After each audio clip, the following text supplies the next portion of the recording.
Welcome to my YouTube channel Sampok Story. Like, share, comment and subscribe to my YouTube channel Sampok Story for more episodes like this. 6 Aditya और राधा की पहली मुलाकात।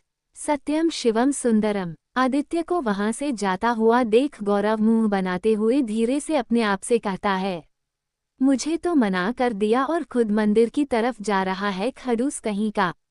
अब मैं भी नहीं रुकूंगा, मैं भी जाऊंगा, आखिर यह मेरी जॉब है उसके पीछे पीछे घूमना, इसी बहाने मैं भी महादेव और गंगा मैया की दर्शन कर लूंगा। थैंक यू महादेव कार खराब करने के लिए, कहते हुए गौरव भी आदित्य के पीछे पीछे धीरे कदमों से निकल जाता है। आदित्य 80 घाट से होते हुए महादेव के मंदिर की तरफ अपने आप खींचा चला जाता है। ऐसा लग रहा था जैसे मानो उसका अपने आप पर कोई बात ही नहीं है, वह हिप्नोटाइज हो चुका है। वह बिना इधर उधर देखे सिर्फ उस आवाज की दिशा में अपने कदम बढ़ा रहा था। इधर दूसरी तरफ राधा महादेव की आरती गा रही थी। सभी परिवार वाले आंखें बंद करके हाथ जोड़कर महादेव की भक्ति में मंत्रमुग्ध हुए थे। हमेशा की तरह लोगों की भीड़ मंदिर में पहुंच चुकी थी। आज राधा ने सफेद अनारकली सूट पहन रखा था, माथे पर दुपट्टा, लंबे बालों की फ्रेंच चोटी जिसकी कुछ लौटे उसके चेहरे पर उसके गालों को चूम रही थी। नीली गहरी आंखें जो इस वक्त शांति थी, कानों में बड़े बड़े झुमके, हाथों में चूड़ियां और होठों पर हल्का लाइट पिंक कलर का लिप बाम, हाथों में आरती की थाल और आंखें बंद करके उसने अपने आप को महादेव की भक्ति में लीन कर रखा था। आदित्य जैसे ही मंदिर के द्वार से मंदिर में प्रवेश करता है, राधा ने आरती खत्म कर दी थी। राधा सभी लोगों को आरती दे रही थी, वो बहुत ज्यादा भीड़ थी। भीड़ के कारण आदित्य मंदिर के मूर्त की तरफ देख नहीं पा रहा था। हालांकि आदित्य बहुत कोशिश कर रहा था कि वह मंदिर की तरफ देख सके, लेकिन भीड़ के कारण फिलहाल ये बहुत मुश्किल था। कुछ ही देर में राधा ने आगे खड़े लोगों को आरती दे दी और पूजा की थाली पंडित जी को पकड़ा दी। पंडित जी राधा को आशीर्वाद देते हुए कहते हैं, मैं महादेव से प्रार्थना करूंगा तुम्हारा आने वाला भविष्य सुखमय हो। तुम्हारा पति बिल्कुल महादेव जैसा हो, जो अपनी पत्नी को अपने प्राणों से भी अधिक प्रेम करे, उसका मान सम्मान करें। ये सुनकर राधा पंडित जी के पैर छूकर आशीर्वाद लेती है। इस वक्त राधा की मां गरिमा जी का मन काफी विचलित था, जैसा कि आमतौर पर हर मां अपनी बेटी के आने वाले भविष्य के लिए होती है। गरिमा जी पंडित जी से कुछ बातें करना चाहती थी। तभी रचना राधा के पास आते हुए बताती है, दीदी हमारे कॉलेज के कल्चरल फेस्टिवल के लिए मैंने और मेरी कुछ सहेलियों ने कथक डांस परफॉर्म करने की सोची है। प्लीज़ एक बार चलकर आप हमारा डांस देख लीजिए, अगर कुछ कमी है तो बता दीजिए, क्योंकि आपसे अच्छा कथक डांस यहाँ कोई नहीं करता। ये सुनकर राधा एक नज़र अपनी माँ की तरफ देखती है। माँ भी आंखें झुकाकर उसे इजाज़त दे देती है। राधा रचना के साथ दूसरी तरफ से चली जाती है। वहीं मंदिर के गेट पर अभी भी आदित्य अंदर देखने की कोशिश कर रहा था, लेकिन भीड़ होने के कारण को आगे नहीं बढ़ पा रहा था। अगले ही पल राधा और आदित्य एक दूसरे को क्रॉस करते हुए वहां से निकल जाते हैं। दोनों ने एक पल के लिए भी एक दूसरे पर ध्यान नहीं दिया था। राधा मंदिर के बाहर आकर मंदिर के सामने एक बड़े थे चबूतरे पर, जो मंदिर की प्रॉपर्टी का ही एक हिस्सा था, जो शायद विशेष आयोजन में इस्तेमाल किया जाता था, लेकिन फिलहाल खाली था। उसी पर सभी बच्चियां डांस की प्रैक्टिस कर रही थी। वहां लगभग 7-8 लड़कियां थीं। रचना भी उनमें जाकर मिल जाती है और डांस करके राधा को दिखाती है। ये देखकर राधा उन्हें रोकते हुए कहती है, रुको, तुम लोगों ने गलत स्टेप को फॉलो किया है, मैं तुम्हें करके बताती हूँ। इतना कहकर राधा वहां डांस करने लगती है और सभी लड़कियों को डांस की सही पोजीशन बताने लगती है। उधर दूसरी तरफ आदित्य मंदिर से बाहर निकलने लगता है, क्योंकि उसे पता चल चुका था आरती खत्म हो चुकी है। इस वक्त आदित्य खुद अपने आप में हैरान था कि आखिर वह मंदिर की तरफ क्यों चला आया। इधर गौरव भी उसे ढूंढ रहा था। भीड़ के कारण गौरव उसे ढूंढ नहीं पा रहा था। गौरव ने आदित्य को कॉल किया और उससे पूछा, सर कहाँ है आप? कार ठीक हो चुकी है, हमें चलना भी है। कॉल की दूसरी तरफ से आदित्य ने उसे बताया, मैं मंदिर में हूँ, बस बाहर निकल रहा हूँ। बातें करते हुए आदित्य ने अपने कदम आगे बढ़ा दिए और इधर राधा उन बच्चियों को डांस करना सिखाते सिखाते कब उसमें खो गई उसे पता ही नहीं चला। वो अब पूरे दिल से डांस कर रही थी, आसपास खड़े लोग उसे निहार रहे थे। राधा डांस करने में सचमुच बहुत अच्छी थी, उसकी एक भी ताल इधर से उधर नहीं होती थी।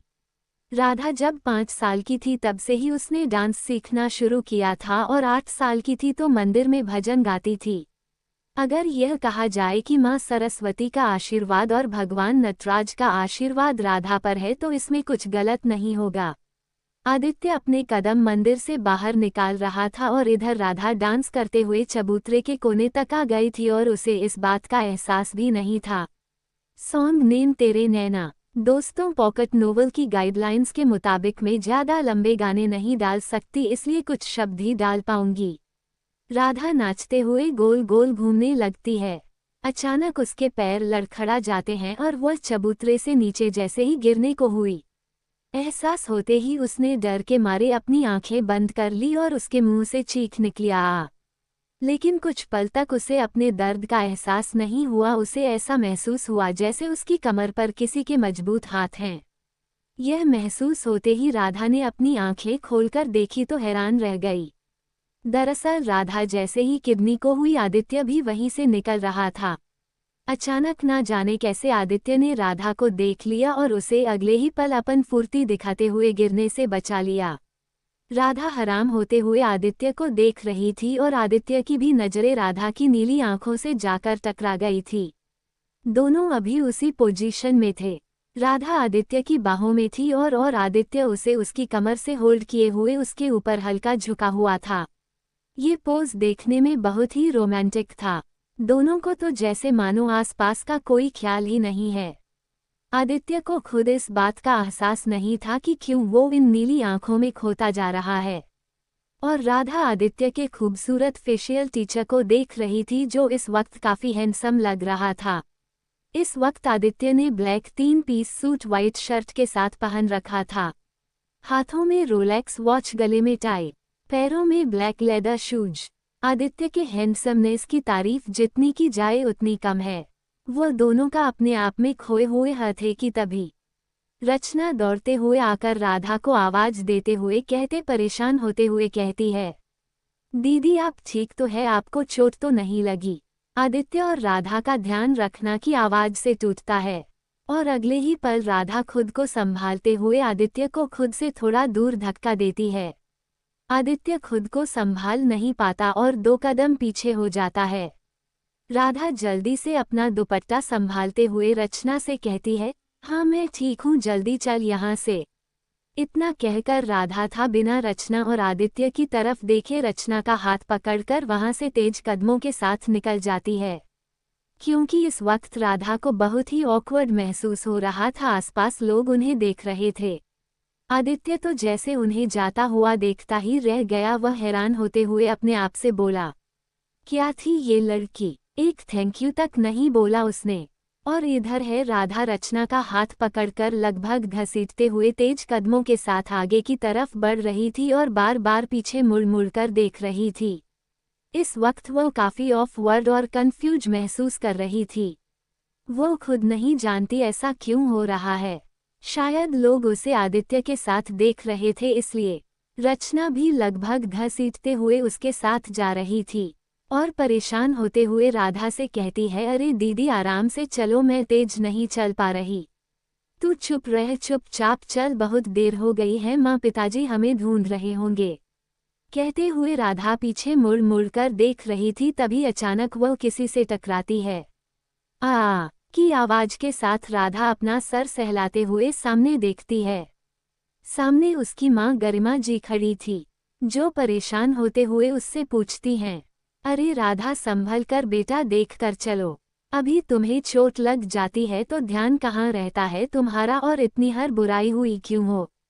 चोट तो अभी लग जाती बड़ी माँ। लेकिन तभी उस इतना कहते हुए रचना अचानक चुप हो जाती है, क्योंकि राधा ने उसके हाथों को जोर से प्रेस कर दिया था, जिसका साफ इशारा था कि शांत रहे, मरवाएगी क्या।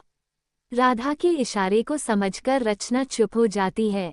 ये देखकर गरिमा जी रचना से पूछती हैं, रचना तू चुप क्यों हो गई, बोल राधा को कब चोट लग जाती? ये सुनकर रचना बात बदलते हुए कहती है, वो दरअसल बड़ी माँ मंदिर के प्रांगण में पानी गिरा हुआ था, उसी पर दीदी फिसल गई। बस गिरते गिरते बच गई, किसी तरह मैंने संभाल लिया। ये सुनकर गरिमा जी परेशान होते हुए पूछती है, बेटा तू गिरी तो नहीं? तुझे चोट तो नहीं लगी? हे महादेव, पता नहीं क्या हो रहा है मेरी राधा के साथ। कल गाड़ी से एक्सीडेंट होते होते बची और आज इधर उधर गिरती पड़ रही है। लगन चढ़ा है, शायद किसी की नज़र लग गई है। तू रुक राधा, मैं तेरी नज़र उतार देती हूँ, कहकर गरिमा जी पास की दुकान से एक नींबू खरीद लेती है। राधा उन्हें मना करती रह जाती है, लेकिन गरिमा जी तो माँ है, उन्हें रोकना किसके बस की बात है। गरिमा जी आसपास लोगों की तरफ बिना ध्यान दिए मंदिर के बीचों बीच नींबू से राधा की नज़र उतारने लगती है और राधा भी कुछ नहीं कह पाती, वह भी अपनी नज़र झुकाकर सीधी खड़ी रह जाती है। गायत्री जी, नरेंद्र जी और दीनदयाल जी तीनों खड़े होकर राधा को देख रहे थे और गरिमा जी का प्यार देखकर मन ही मन मुस्कुरा रहे थे, क्योंकि सभी जानते थे एक माँ होना क्या होता है। माँ के मन में हमेशा अपने बच्चों के लिए चिंता लगी रहती है। गरिमा जी उस नींबू से राधा की नज़र उतारकर हाथ जोड़कर महादेव और गंगा मैया का नाम लेकर उस नींबू को गंगा नदी में फेंक देती हैं और हाथ जोड़कर महादेव से प्रार्थना करती हैं कि राधा पर पड़ने वाली बुरी दृष्टि हमेशा के लिए उससे दूर हो जाए, नष्ट हो जाए। सब होने के बाद दीनदयाल जी मुस्कुराते हुए गरिमा जी के पास आकर उनसे कहते हैं, अब आपके मन की संतुष्टि हो गई हो तो घर चली गरिमा जी। ये सारा दिन यही रहने का इरादा है, घर पर भी बहुत काम है। ये सुनकर गरिमा जी दीनदयाल जी की तरफ देखते हुए कहती है, हाँ हाँ चलिए, आपको तो हमेशा मुझे ताना मारने के मौके चाहिए। कहते हुए सभी लोग मंदिर से बाहर निकलने लगते हैं, तभी उनकी नज़र सड़क किनारे कार में बैठ रहे आदित्य पर पड़ती है। नरेंद्र जी आदित्य को देखते ही पहचान जाते हैं और गायत्री जी से कहते हैं, गायत्री जी देखिए आदित्य, कहकर नरेंद्र जी सभी लोगों को आदित्य की तरफ इशारा करते हैं। आदित्य अभी कार में बैठी रहा था, तभी नरेंद्र जी उसे जोर से आवाज लगाते हुए रोकते हैं। आदित्य, हम यहाँ हैं बेटा। अपने पापा की आवाज सुनकर आदित्य कार में बैठते बैठते रुक जाता है और अपनी नज़र घुमाकर पीछे की तरफ देखता है, जहाँ उसके पापा और उसकी माँ खड़े थे। ये देखकर आदित्य अपने आप से कहता है, मॉम डैड यहाँ। आदित्य अपनी ही जगह पर रुक जाता है और धीरे धीरे 2 कदम अपने मम्मी पापा की तरफ बढ़ाता है। राधा अपनी माँ और पिताजी के साथ गायत्री जी और नरेंद्र जी से 4 कदम पीछे थी, इसलिए वह आदित्य की तरफ नहीं देख पाती। अगले ही पल आदित्य अपने पापा से गले मिलते हुए कहता है, यार आप यहाँ क्या कर रहे हैं? नरेंद्र जी अपने बेटे के पीठ थपथपाते हुए कहते हैं, हम लोग तो यहाँ महादेव की आरती देखने आए थे, लेकिन तुम यहाँ क्या कर रहे हो? तुम्हें तो पूजा पाठ में कोई इंटरेस्ट नहीं है। और ये बताओ, तुम्हें आने में कोई तकलीफ तो नहीं हुई? तुमने आकर हमें कॉल भी नहीं की। आदित्य अपने पापा से दूर होते हुए कहता है, डैड मैं अभी अभी आया हूँ, मेरी कार खराब हो गई थी, इसलिए यहाँ वेट कर रहा था कार ठीक होने का। तभी गौरव भी आकर मिस्टर एंड मिसेज राठौर को ग्रीट करता है। तभी दीनदयाल जी आगे आते हुए नरेंद्र जी से पूछते हैं, अरे नरेंद्र, ये कौन है? 7 आदित्य का आना, लड़कियां फैन। दोस्तों, आप लोग मेरी दूसरी कहानी मेरा सया साइको पढ़कर अपने राय जरूर दीजिए, आपको ये कहानी बहुत अच्छी लगेगी। ये कहानी आपको मेरी प्रोफाइल और सर्च लिस्ट में मिल जाएगी। मॉम डैड यहाँ। आदित्य अपनी ही जगह पर रुक जाता है और धीरे धीरे 2 कदम अपने मम्मी पापा की तरफ बढ़ाता है। राधा अपनी माँ और पिताजी के साथ गायत्री जी और नरेंद्र जी से 4 कदम पीछे थी, इसलिए वह आदित्य की तरफ नहीं देख पाती। अगले ही पल आदित्य अपने पापा से गले मिलते हुए कहता है, यार आप यहाँ क्या कर रहे हैं? नरेंद्र जी अपने बेटे के पीठ थपथपाते हुए कहते हैं, हम लोग तो यहाँ महादेव की आरती देखने आए थे, लेकिन तुम यहाँ क्या कर रहे हो? तुम्हें तो पूजा पाठ में कोई इंटरेस्ट नहीं है। और ये बताओ, तुम्हें आने में कोई तकलीफ तो नहीं हुई? तुमने आकर हमें कॉल भी नहीं की। आदित्य अपने पापा से दूर होते हुए कहता है, डैड मैं अभी अभी आया हूँ, मेरी कार खराब हो गई थी, इसलिए यहाँ वेट कर रहा था कार ठीक होने का। तभी गौरव भी आकर मिस्टर एंड मिसेज राठौर को ग्रीट करता है। तभी दीनदयाल जी आगे आते हुए नरेंद्र जी से पूछते हैं, अरे नरेंद्र, ये कौन है? नरेंद्र की मुस्कुराते हुए बताते हैं, तुमने इसे पहचाना नहीं, ये हमारा आदित्य है। और आदित्य बेटा, इनसे मिलो, यह है दीनदयाल श्रीवास्तव जी, मेरे जिगरी दोस्त और तुम्हारे अंकल। आदित्य दीनदयाल जी को देखकर हाथ जोड़कर नमस्ते करता है। दीनदयाल जी खुश होते हुए उसे आशीर्वाद देते हुए कहते हैं, वो नरेंद्र, तुम्हारा बेटा तो बहुत बड़ा हो गया है और काफी हैंडसम भी। ये सुनकर नरेंद्र जी गर्व से सीना चौड़ा करते हुए कहते हैं, हैंडसम गगा क्यों नहीं, आखिर बेटा किसका है? ये सुनकर गायत्री जी बीच में आते हुए बोलती हैं, बस बस, बहुत कर ली अपनी तारीफ, जब अच्छे काम करता है तो आपका बेटा है और कुछ भी गलत किया तो मेरा बेटा है। आप अभी ना नरेंद्र की पार्टी बदलना तो कोई आपसे सीखे। करते हुए गायत्री जी आदित्य के सामने आती है। आदित्य अपनी माँ के गले लगते हुए कहता है, मोम कैसे हो आप? गायत्री जी मुस्कुराते हुए बताती हैं, मैं ठीक हूँ बेटा, तुम कैसे हो? तुम्हें आने में कोई तकलीफ तो नहीं हुई? This story is upload by सैमपॉक स्टोरी। नो मोम, मुझे कोई तकलीफ नहीं हुई। तभी आदित्य की नज़र राधा पर पड़ती है और राधा आदित्य को देखकर अपनी माँ के पीछे छुप जाती है। जो नर्वसनेस अब राधा ने किसी तरह दूर की थी, वो दोबारा उसे महसूस होने लगती है। राधा अपनी नज़र झुकाकर अपनी माँ के पीछे दुपट्टे में अपनी उंगलियां लपेटने लगती है और अपने आप से कहती है, हे महादेव, इस इंसान से जान पहचान निकालना जरूरी था क्या? मुझे कितना अजीब लग रहा है इसके सामने।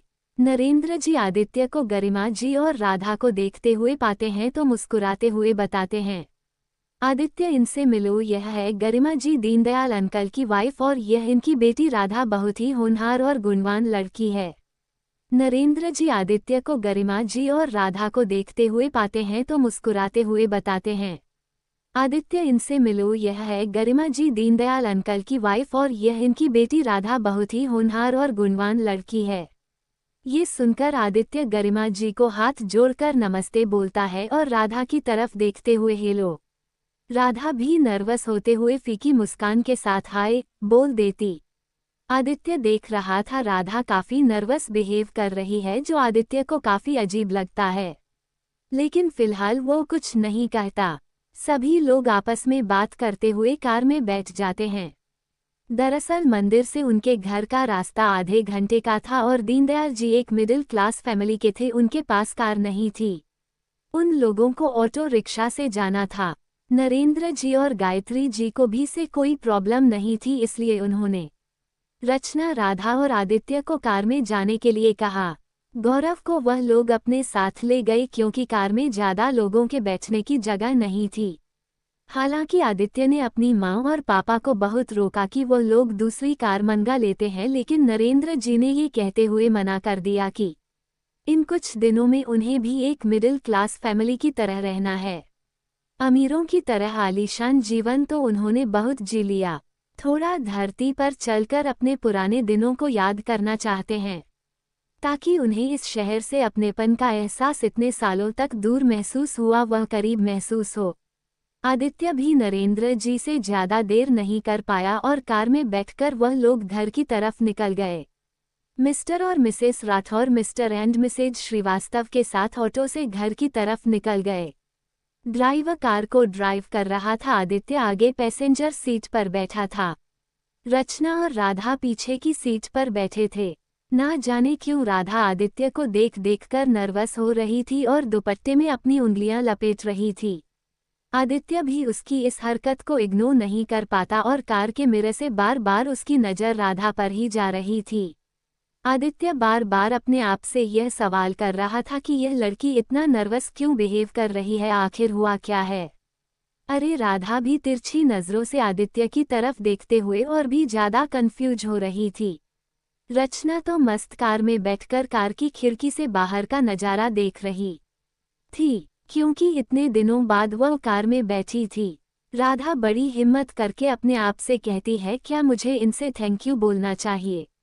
उन्होंने मुझे बताया था। फिर बड़ी हिम्मत करके आदित्य से कहती है, जी थैंक यू। आदित्य उसके अचानक बोलने से एक्सप्रेशन लेसे फेस के साथ कहता है, क्या तुमने मुझसे कुछ कहा? आदित्य की बात सुनकर राधा दोबारा हिम्मत करके कहती है, जी मैंने कहा थैंक यू मुझे बचाने के लिए। हम कुछ ज्यादा जल्दी नहीं बोल दिया तुमने थैंक यू। 1-2 साल रुक जाती फिर बोल देती। मुझे तो लगा कि तुम्हें थैंक यू बोलना ही नहीं आता। आदित्य के ताने सुनकर राधा फिर से कंफ्यूज हो जाती है और नर्वस होते हुए बड़ी हिम्मत करके कहती है, जज जी वो मैं नर्वस हो गई थी। ये सुनकर आदित्य मिरर से राधा की उंगलियां देखता है जो अभी तक दुपट्टे में उलझ रही थी। आदित्य अपने चेहरे पर चैट की मुस्कान लिए राधा से कहता है, नर्वस हो गई थी से क्या मतलब? अभी नहीं हो। आदित्य की बात सुनकर राधा फिर से कंफ्यूज हो जाती है। जज जी वो। इससे पहले कि राधा कुछ कह पाती आदित्य आगे से कहता है, रिलैक्स तुम इतना नर्वस क्यों हो रही हो? It's not big deal. तुम तो ऐसे बिहेव कर रही हो जैसे पता नहीं क्या हो गया। आदित्य की बात सुनकर राधा कुछ नहीं कह पाती और मन ही मन अपने आप से कहती है वैसे बात तो ये ठीक कह रहे हैं। ऐसा हुआ भी क्या है जो मैं इतनी नर्वस हो रही हूँ, मुझे रिलैक्स हो जाना चाहिए। राधा अपने आप से यह बातें तो कह रही थी लेकिन वह खुद को नर्वस होने से रोक नहीं पा रही थी, चाह कर भी नहीं। थोड़ी ही देर में वह लोग राधा के घर पहुंच चुके थे और कार से निकल रहे थे। इधर दूसरी तरफ Mr and Mrs Rathore Radha के माता पिता के साथ वहां पहुंच चुके थे और घर के अंदर जा रहे थे। श्रीवास्तव जी ने अपने कुछ लोगों से कहकर आदित्य का सामान निकलवाया। हालांकि आदित्य ज्यादा सामान लेकर नहीं आया था, बस एक छोटा सा बैग था, लेकिन गौरव अपने साथ एक बड़ा सा बैग लेकर आया था जैसे मानो यही बसने आया है। वहां खड़े सभी लोग बड़े ही ध्यान से आदित्य को देख रहे थे क्योंकि आदित्य दिखने में बहुत ही ज्यादा हैंडसम और स्मार्ट था। उसका ऑरा एक अलग ही लुक दे रहा था, कोई चाहकर भी अपनी नज़र उससे हटा ही नहीं पा रहा था। इधर शादी की तैयारियों में लगी हुई सभी रिश्तेदारों की बेटियों और औरतों को ये खबर मिल चुकी थी कि कोई हैंडसम सा बंदा श्रीवास्तव जी के घर आया है, शायद उनकी जान पहचान वाला है। ये खबर मिलते ही सबके दिल में कौतूहल का विषय बन गया और सभी दरवाजे के पास जाकर नए आए हुए इंसान को देखने लगी। आदित्य को देखकर सभी लड़कियों के दिल की धड़कनें मानो रुक सी गई। कुछ लड़कियां आपस में यह बातें करने में लग गई कि जैसे उन्होंने इस लड़के को कहीं ना कहीं देखा है। आदित्य भी इस बात को बहुत अच्छे से नोटिस कर रहा था कि सभी लोगों का ध्यान उसी पर है, खासतौर से लड़कियों पर, जो देखकर आदित्य को मन ही मन अच्छा लग रहा था। सेंटर ऑफ अट्रैक्शन बनना किसे पसंद नहीं है और आदित्य तो हमेशा से ही सेंटर ऑफ अट्रैक्शन रहा है, इसीलिए वह इन चीजों को एंजॉय करता था। आदित्य नए घर में जस्ट कुछ कदम बढ़ा ही थे तभी वह घर को बड़े ध्यान से देखता है। आदित्य मन ही मन अपने आप से कहता है तो मुझे इस घर में रहना होगा, लाइक सीरियसली। आदित्य धीरे से झुककर अपने पापा नरेंद्र जी के कानों में कहता है, डैड क्या हमें यहाँ रहना होगा? वैसे आप लोग कौन से होटल में रुके हैं? ये सुनकर नरेंद्र जी धीरे से आदित्य को बताते हैं, यहाँ तो हम किसी होटल में नहीं रुके हैं बल्कि इसी घर में श्रीवास्तव जी के यहाँ रुके हैं। अपने पापा से यह बात सुनकर आदित्य को बहुत हैरानी हुई। वह मुंह बनाते हुए कहता है, बट डैड ये घर तो शुरू होने से पहले ही खत्म हो जाता है। इतना छोटा घर तो हमारे सर्विस का भी नहीं है, ये तो मुझे किसी सर्वेंट क्वार्टर की तरह लग रहा है। डैड मैं इस घर में नहीं रह सकता, मैं अभी अपने लिए एक होटल बुक कर रहा हूँ। कहकर आदित्य अपने पॉकेट से मोबाइल निकालने लगता है। ये देखकर नरेंद्र जी आदित्य के हाथ को वापस नीचे करते हुए कहते हैं, शांत हो जाओ आदित्य, दीनदयाल ने हमें बहुत ही प्यार से अपने घर पर इनवाइट किया है शादी में, खास तौर पर तुम्हें, और अगर तुम इस वक्त होटल में रहने जाओगे तो उसे बहुत बुरा लगेगा। बेटा तुम हमेशा से एक हाई क्लास जिंदगी जीते आए हो, एक नॉर्मल लाइफ जीकर भी देख लो, शायद तुम्हें अच्छा लगे, इसे एक एडवेंचर की तरह लो। प्लीज़ मेरी तुमसे रिक्वेस्ट है, यहाँ कुछ भी ऐसा मत करना जिससे मेरी इंसल्ट मेरे दोस्त के सामने हो। अब चुपचाप मेरे साथ अंदर चलो बिना कोई ड्रामा किए। कहते हुए नरेंद्र जी आदित्य का हाथ पकड़ लेते हैं और उसे अपने साथ अंदर लेकर जाने लगते हैं। आदित्य भी अपने पापा की बातों की वार्निंग को अच्छे से समझ रहा था। ना चाहते हुए भी उसे अपने पापा की बात माननी पड़ती है क्योंकि वह अपने पापा से बहुत प्यार करता है, चाहकर भी उनकी बातों को टाल नहीं पाता। आदित्य जैसे ही घर के अंदर कदम रखता है, कुछ लड़कियां उसे आगे से गिरते हुए एक्साइटेड होते हुए कहती हैं, ओह माय गॉड, आप तो फेमस फिल्म मेकर और डायरेक्टर आदित्य राठौर है ना। उन लड़कियों की बात सुनकर आदित्य एक्सप्रेशन लेस फेस के साथ धीरे से सर जलाकर हाँ में जवाब देता है। और आदित्य की हाथ सुनते ही वह लड़कियां एक्साइटेड होते हुए उछलने लगती हैं। एक लड़की दूसरी लड़की से कहती है, देखा मैंने कहा था ना, यह वही है, मैंने पहले ही कहा था, इन्हें कहीं देखा हुआ था लग रहा है। वह लड़की उछलते हुए आदित्य को बताती है, मैं आपको बता नहीं सकती आपको देखकर मैं कितनी खुश हूँ। मैं आपकी बहुत बड़ी फैन हूँ। मुझे तो यकीन ही नहीं हो रहा मैंने आपको अपने सामने से देखा है। आप टीवी पर जितने अच्छे लगते हैं उससे भी ज़्यादा अच्छे सामने से लगते हैं। मैंने आपकी बनाई हुई लगभग सारी फिल्में देखी हैं। कहीं तो होगा दिल तेरा दीवाना, कुछ सपने अधूरे से, चाहत है तुझे पाने की, और भी ना जाने कितनी ही फिल्में। करते हुए वह लड़की आदित्य की ना जाने कितने ही फिल्मों के नाम गिनवा देती हैं। दूसरी लड़की आगे आते हुए कहती है, और आपकी बनाई हुई मेरी फेवरेट फिल्म है दीवाने हम तेरे। मैंने उसे 10 बार देखी है लेकिन मन ही नहीं भरता, क्या आपका एक ऑटोग्राफ मिलेगा। कहते हुए वह लड़की अपना हाथ आगे कर देती है। आदित्य भी उसकी एक्साइटमेंट देखकर मन ही मन खुश हो रहा था क्योंकि वह जानता था वह इतना फेमस पर्सन है कि सभी लोग उसे जानते हैं। लेकिन आदित्य अब थोड़ा इरिटेट हो रहा था क्योंकि वो बहुत लंबे सफ़र से आया था और लड़कियों ने उसे दरवाजे पर ही रोक लिया था। वैसे भी आदित्य को अपने फैंस के साथ डील करने की आदत थी, उसके लिए ये सब नया नहीं था, इसलिए वह कुछ ज़्यादा एक्साइटेड नहीं था। इससे पहले कि आदित्य कुछ कह पाता, दीनदयाल जी और नरेंद्र जी आगे आते हुए उन लड़कियों को समझाते हुए कहते हैं, अरे अरे इतना एक्साइटेड मत हो, ऑटोग्राफ क्या, फोटो खींचवा लेना। ये कहीं भागे नहीं जा रहे, 1-2 दिन आराम से यहाँ रहेंगे। लेकिन पहले ही नहीं राम कर लेने दो, ये लंबे सफ़र से आए हैं, शाम को हल्दी का प्रोग्राम है, उसकी भी तैयारियां करनी है, चलो काम पर लग जाओ। दीनदयाल जी और नरेंद्र जी की बातें सुनकर वह लड़कियां ना चाहते हुए भी मुंह लटका कर वहां से चली जाती हैं। अब जाकर आदित्य की सांस में सांस आई थी। आदित्य एक लंबी गहरी सांस लेकर अंदर की तरफ चला जाता है। राधा पहले ही अपनी मां के साथ अंदर जा चुकी थी। गरिमा जी राधा को आराम करने का कहकर उसे उसके कमरे में भेज चुकी थी क्योंकि शाम को उसकी हल्दी सेरेमनी थी, उसका फैश देखना जरूरी था।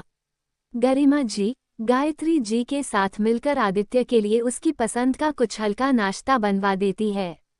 क्योंकि आदित्य ज्यादा वाली चीजें नहीं खाता, वह अपनी डाइट का बहुत ख्याल रखता था। ये बात गायत्री जी ने गरिमा जी को बता दी थी। दीनदयाल जी खुद जाकर आदित्य को एक कमरा दिखाते हैं जहां वह फ्रेश हो सके। आदित्य अंदर आकर उस कमरे को देखता है और सड़ा हुआ सा मुंह बना लेता है क्योंकि वो कमरा एक मिडिल क्लास फैमिली के लिए बहुत अच्छा था। लेकिन आदित्य जैसे हाई क्लास लड़के के लिए यह बिल्कुल एक सर्वेंट क्वार्टर की तरह था। वैसे भी आदित्य बहुत ज्यादा हाइजीनिक रहता था। मिडिल क्लास फैमिली के घर में थोड़ा बहुत कचरा रही जाता है क्योंकि हर सामान को बहुत कम जगह पर अरेंज करना होता है। हालांकि उन लोगों के लिए यह एक नॉर्मल बात है। सामान को कितना भी अरेंज किया जाए और साफ किया जाए फिर भी बार बार यही यूज करने से उस चीज का रंग थोड़ा फीका पड़ जाता है। लेकिन आदित्य जैसे हाई क्लास लोग ये बात कैसे समझे। खैर आदित्य एक लंबी गहरी सांस लेकर बाथरूम में फ्रेश होने चला जाता है। Like and go to your YouTube app and subscribe to my YouTube channel. Sam Pock Story.